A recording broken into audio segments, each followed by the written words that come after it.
சிறிய கிராமத்தில் முருகன் என்ற விவசாயி வாழ்ந்து வந்தார். அவருடைய உலகம் இரண்டு விஷயங்களே. அவர் உழைக்கும் நிலமும் மகன் கதிரவனும். அதிகம் படிக்காதாலும் வாழ்க்கையை அனுபவத்தில் கற்றவர். நேர்மை, உழைப்பு, பொறுமைதான் வாழ்க்கை என்று அடிக்கடி சொல்வார்.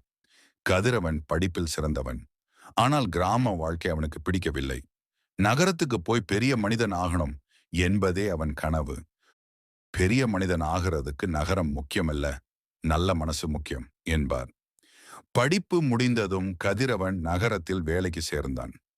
ஆரம்பத்தில் அப்பாவை அடிக்கடி தொடர்பு கொண்டாலும் பின்னர் வேலை, வாழ்க்கை காரணமாக அந்த தொடர்பு குறைந்தது.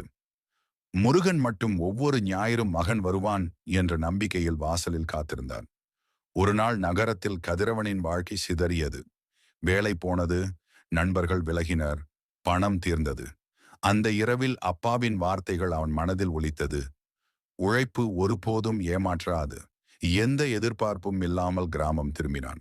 வாசலில் அமர்ந்திருந்த முருகன் மகனை பார்த்ததும் எதுவும் பேசாமல் அணைத்துக் கொண்டார். அந்த அமைதியான அணைப்பில் கோபமும் இல்லை, கேள்வியும் இல்லை. அன்றைய நாளில் கதிரவன் உணர்ந்தான். அப்பாதான் அவனுடைய முதல் ஹீரோ. நகரத்தில் பெரிய மனிதனாக முடியாவிட்டாலும் கிராமத்தில் நல்ல மனிதனாக மாறினான்.